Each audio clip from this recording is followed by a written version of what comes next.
নমস্কার বন্ধুরা, স্বাগতম কেপি ইলেকট্রনিক সলিউশনে। আমি কিশলয়। আজকে দেখাবো আপনাদেরকে একটি নতুন সমস্যার সমাধান। তো চলুন দেরি না করে তাহলে শুরু করা যাক। এই মেশিনটির মেন প্রবলেম সেটা হচ্ছে আপনার অন করলে 0 তো আসছে, কিন্তু কোনো ওয়েট শো করছে না। তো বেশি দেরি করব না, তাই ভিডিওটা কেটে যতটা ছোট করা যায় চেষ্টা করেছি। মেশিনটা খুলে আমি চেক করে নিয়েছি যে সমস্যা হচ্ছে এর মাদারবোর্ডের সমস্যা। মেন কন্ট্রোলারটা নষ্ট হয়ে গেছে। তো কন্ট্রোলার রিপেয়ারিং করার থেকে আমার যেটা বেস্ট মনে হয়েছে যে এর মাদারবোর্ডটাকে চেঞ্জ করে দেওয়াটাই বেস্ট। তো সেই কারণে আজকে ইউজ করব এই মাদারবোর্ডটা। এই মাদারবোর্ডটা হচ্ছে শ্রীকৃষ্ণ মাদারবোর্ড, 4 ভোল্ট ক্যাপাসিটির মাদারবোর্ড। দেখুন লেখা আছে বোর্ডের মধ্যে শ্রীকৃষ্ণ, তবে এটা 4 ভোল্ট ক্যাপাসিটির।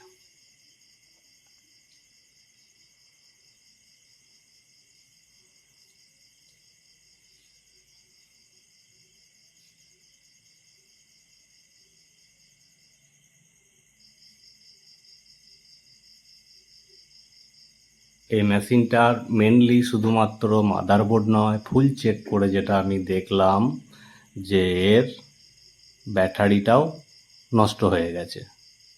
তো 6 ভোল্টের ব্যাটারি অপশন করা ছিল এর। তো কাস্টমারের কস্টিংটাকে মাথায় রাখার জন্য এটাকে আমি লিথিয়াম ব্যাটারিতে কনভার্ট করেছি এবং 6 ভোল্ট থেকে 4 ভোল্টে ট্রান্সফার করেছি। দেখতেই পাচ্ছেন লিথিয়াম ব্যাটারি। এই ব্যাটারিটা মূলত হচ্ছে আপনার বিএমএস যুক্ত ব্যাটারি। এটা আপনারা যখনই 4 ভোল্টের কার্ড ইউজ করবেন লিথিয়াম ব্যাটারিতে, চেষ্টা করবেন একটু দাম বেশি দিয়ে বিএমএস যুক্ত লিথিয়াম ব্যাটারি ইউজ করা। তাতে ব্যাটারি টেকসইও হবে আর খারাপও হবে না চট করে।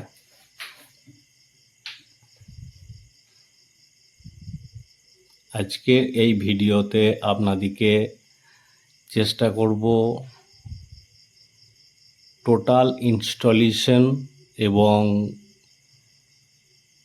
প্রোগ্রামিং প্লাস ক্যালিব্রেশন সমস্ত কিছু আপনাদেরকে দেখানোর চেষ্টা করব।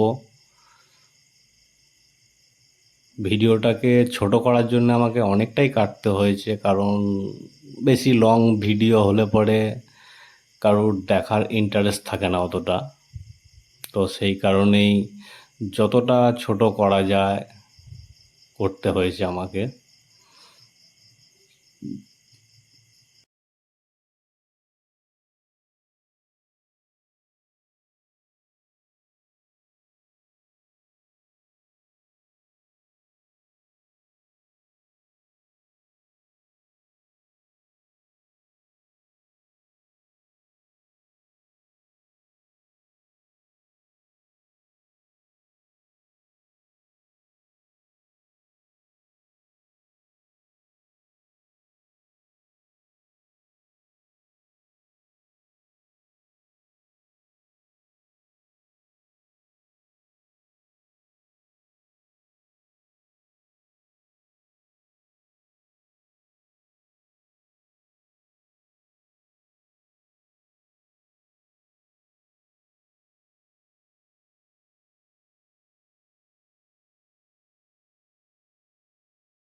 তো বন্ধুরা, কানেকশন মোটামুটি হয়েই গেছে।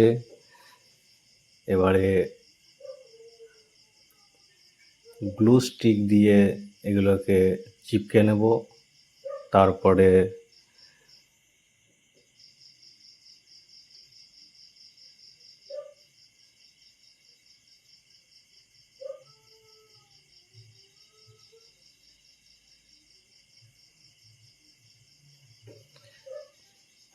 ট্রান্সফরমার কেবিলটাও ইঁদুরে কেটে দিয়েছে, ওটাকেও এসি কর্ডটাকে চেঞ্জ করে নেব।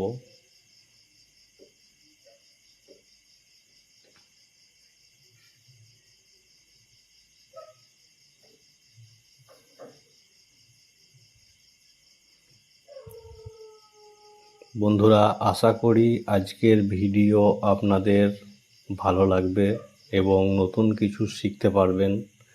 ভিডিওটা যদি আপনাদের কাজে লাগে তাহলে একটি লাইক করুন, কমেন্ট করে আপনাদের মতামত বা প্রশ্ন জানান এবং শেয়ার করে অন্যদের শেখার সুযোগ করে দিন।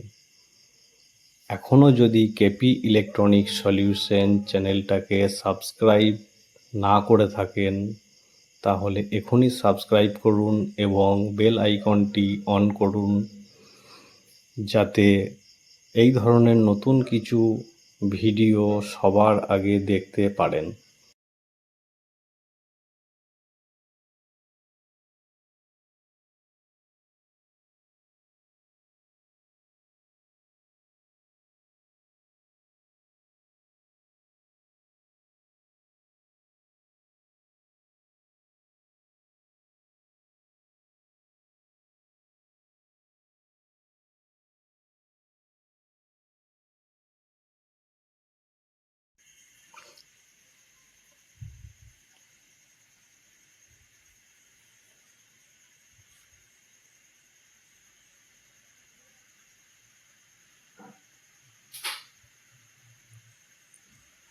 চলুন মেশিনটা এবারে এঁটে নেব, দিয়ে এবার প্রোগ্রামের কাজ করব।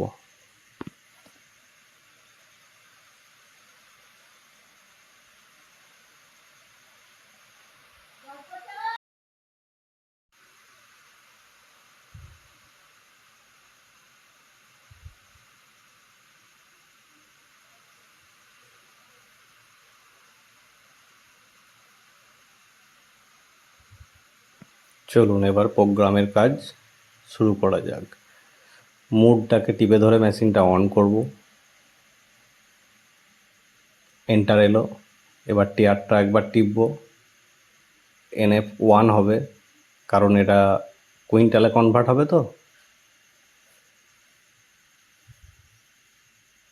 আবার মোডটা টিয়ারটা টিপব। ডিস 1ই থাকবে, স্পিডও 1ই থাকবে।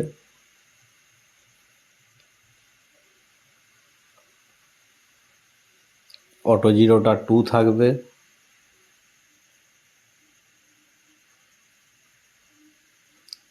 ক্যাপাসিটি সিঙ্গেলই থাকবে,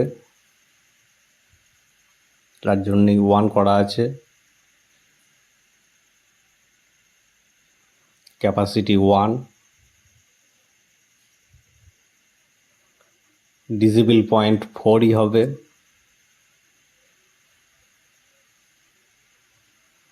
ফিক্সেনটা 1 গ্রাম আছে, ওটা 10 গ্রাম হবে।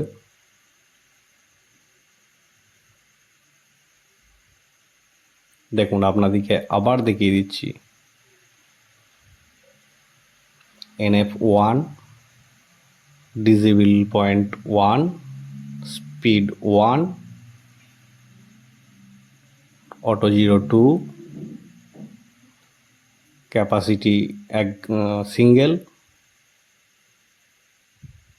এটাকে আপনি চাইলে 2ও করতে পারেন, 3ও করতে পারেন। আমি 1ই রাখবো এটাকে। ক্যাপাসিটি 1 চলে এলো। এরপর আবার টিয়ার টিপব।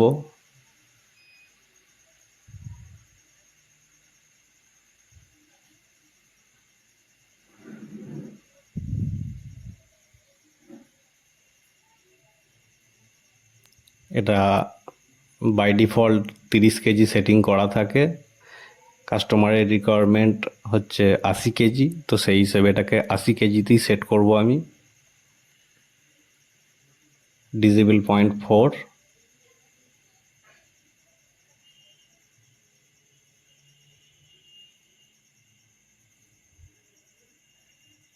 মিস্টেক হয়ে গেছে তাই দ্বিতীয়বার আবার রিপিট করছি।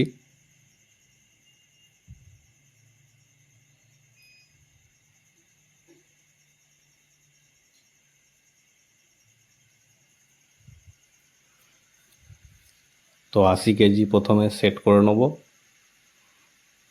মুডটাকে টিপে ওটাকে সরাতে হয়।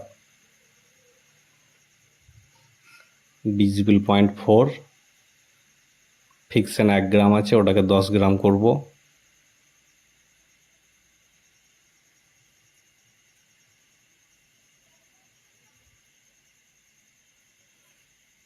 M+ টিপলে বাড়বে, আর এরপরে টিআর টিপলে 0 চলে আসবে।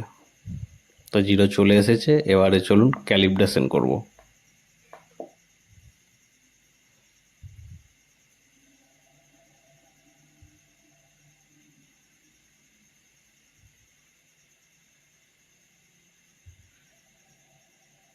ক্যামেরাটা আমার স্ট্যান্ডের মধ্যে লাগানো থাকে, তো সেই কারণে অনেকটাই অসুবিধা হয় এই ধরনের বড় মেশিনে কাজ করতে।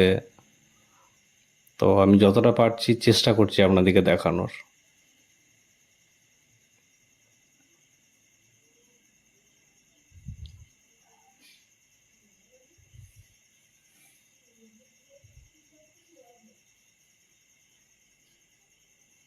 জিরো জিরো আছে, এবার বাটখারা চাপাবো।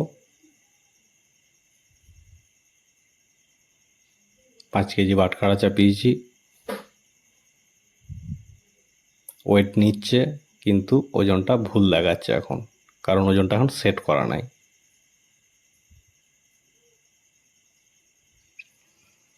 এটাকে ওজনটা ক্যালিব্রেশন করার জন্য আপনাকে টিপতে হবে M+ আর মুড।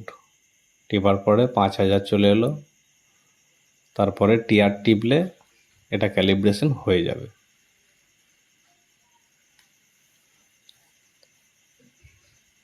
দেখতেই পাচ্ছেন 5 কেজি বাটখারাটা এবার 5 কেজি দেখাচ্ছে। পরবর্তী ভিডিওতে আবার নতুন একটি ডিজিটাল ওয়েট স্কেল রিপেয়ার নিয়ে হাজির হব। ততক্ষণ পর্যন্ত ভালো থাকবেন, নিরাপদে কাজ করুন।